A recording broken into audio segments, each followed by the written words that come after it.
cry when you were writing it? I'm going to cry now. Okay. Tissues? I think we're all going to cry now. I've got tissues. I've got some down. But I'm not going to let you have them. Okay. Right. So. Okay, right, so never ever expected to be a best man, so bear with me. I also never expected to have to print my speech in Braille in case I got my eyes pecked out by Kez's. So, as best man speeches go, it's got to be the most difficult one in the world to write for many, many reasons, some of which I'll cover later. So most of you know me and know mine and Wayne's friendship. And you'll now be expecting the roast of Wayne Kent. However, I decided against this. I decided against it for two reasons. First one is what everyone would expect, and the second one, Wayne is impossible to roast. When it comes to embarrassment and fundamental human shame, the man is Teflon. It's impossible to embarrass him. He loves it. So all the horrible secret stories that I, as a best friend, should have been saving up for this day, he's already told you all far too many times. So it's going to be the rarest and shortest of best man speeches, and I'm just going to say nice things about him because I love him and he deserves it. Now obviously there's going to be a lot of padding here because basically Wayne is a human crap bag.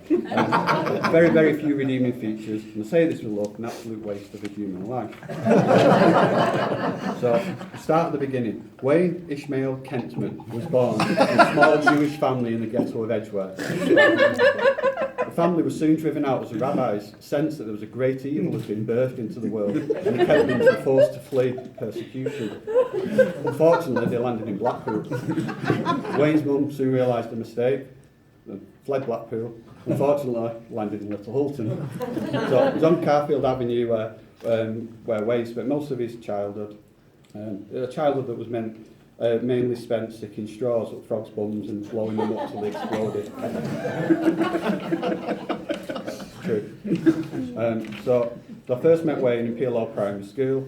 We instantly hit it off, a small part because we were the only two nerds that read comics, and in large part because at the time he still had a London accent and I was the only one fluent in Cockney, so the teachers lumbered me with him. Growing up in Little Hulton, we were inseparable. We pretty much did everything together, whether it was looting the abandoned flats of drug dealers that we sent to prison, finding the bodies of dead dogs on the backfield. Our childhood was idyllic and just plain good fun. We were and still are proper best friends, the truest sense of the word. In fact, we only ever fell out once. And that was in the woods one day. We were playing on a rope swing, and when the darkness that the rabbis had warned us about reared its ugly head, and Wayne tried to bash my skull in with a stick in a random, unprovoked attack of such ferocity that almost bruised my skin. So Wayne maintains to this day it was an accident, but just look how happy the memory makes him.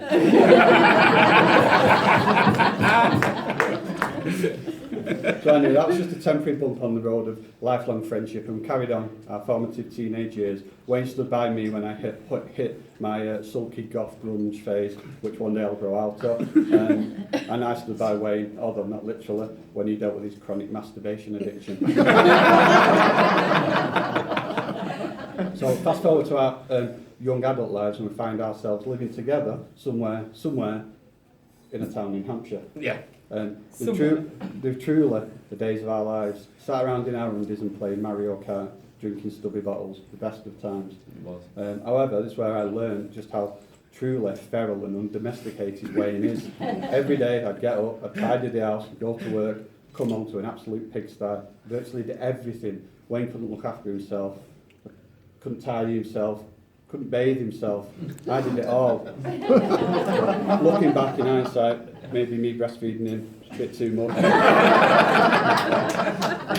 So our 20s was spent back in Little Hulton, mainly in either the Horseshoe pub, where Wayne would spend most of his days drinking and fighting the locals, or in Jilly's Rock World, Manchester, where Wayne would spend most of his time drinking, then crying. He's an emotional drug. Good times. So now, before I go into our 30s and Wayne meeting Gina, I'm just going to recap on why this has been such a difficult speech to write. It was difficult because, as I explained, Wayne is impossible to embarrass, and this point is most definitely true. However, you heard I'm sorry, you've heard most of his embarrassing secrets, and it's not entirely true. There are stories that you may not have heard that I could tell you about, but I won't, and the reason is pre-Gina Wayne was a creature of such wickedness and debauchery that I cannot in all good conscience share any of them with you good people. I did try to find the fine line between gross but kind of suitable for a wedding gross, and there was slim pickings. So I reread this speech and I thought, well, if I just isolate some key moments in our friendship, it might make it easier, but it didn't.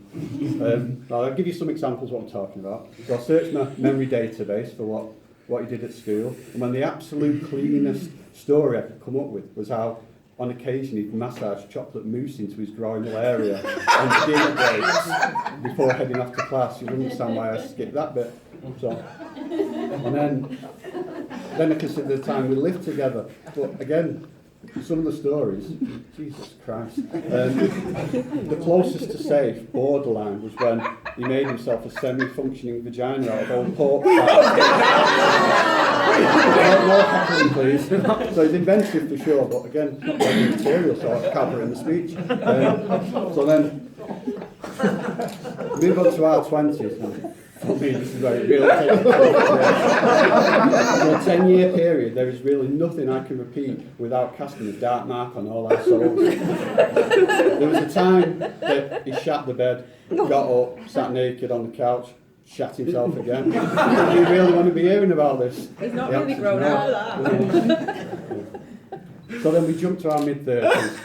Everyone has settled down, Wayne's still running around like a lost running, waving his sword out and really trying to stay young and cool. Cue his midlife crisis and subsequent cowboy hat phase. He has since been known as Wayne the Cowboy. Cowboy who's never rode a horse or at that time left Britain, but to be fair, does pull off the look. During this midlife crisis was when his thoughts turned to love. So he downloaded a proper dating app, Grindr or something.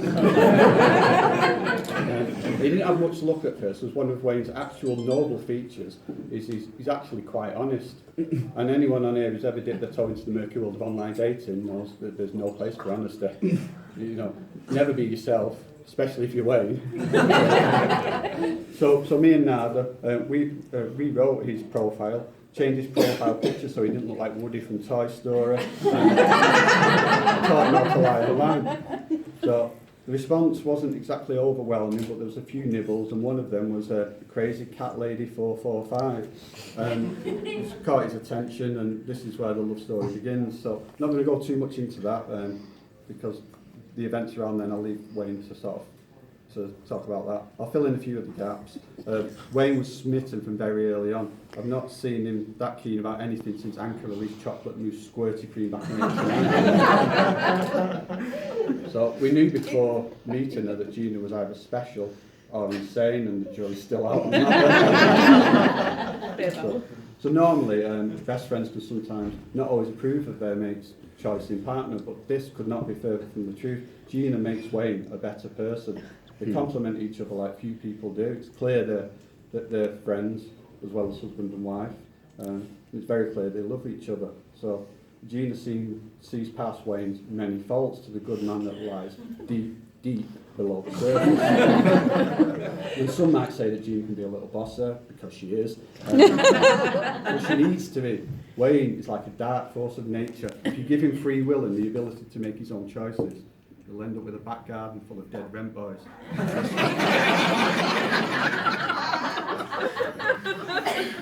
So since they've been together, we've seen a change in Wayne, and it's been amazing. The young man who at second's notice would strip naked and stick his dick in a bunch of bananas has grown up into a decent, hard-working, dependable adult. He's probably still doing that, to be fair. Yeah. More importantly, he's as happy as I've ever seen him since that day I walked in on him and the fork and saw a vagina. So now before I wrap this up, I should really say some actual nice things about Wayne, only to get the pair of us crying. So me and Wayne are lifelong best friends, and that's not too common a thing. Sure, we all have a close group of friends, people you care for and you trust. But to have a real best friend is like having a brother that you choose yourself, and I'm privileged that Wayne chose me. There you go. All right, okay, I'm ready. So not always, I'm not always an easy person to be best friends with. Can be moody and difficult and just plain hard work. Wayne has never complained about this. There's been dark times in my life where I've needed someone, and Wayne's always been there, always. Breather. So he's not a fighter, and there'll be time, but he'll always be there when it kicks off. He's immensely loyal, brilliant company, a borderline alcoholic, just a solid, dependable bloke. If you need anything, any help with anything, you ask Wayne. So, only one more page. So, also, one of the things I most admire about him is he's comfortable in his own skin. It's not to be underappreciated. Growing up, when all you want to do is blend in and conform, Wayne always marched to the beat of his own drum. He'd wear a leather jacket and a Rocks t-shirt, while the rest of us looked stupid in our fringes and flares. I remember one time when we were I would always do whatever I could to hide my geekiness when we were growing up. Wayne just brought comics into school on toy day. Wayne simply did not give a fuck about what anyone thought. He was, and still is, true to himself, and that is why he's my best friend. So, I always describe Wayne to people who've not met him as a great friend and a terrible human being. But it's not true. He's a great friend and he's a good man, and I'm happy that he's found a good woman who can see him for the diamond in the rough that he is. To Wayne and Gina.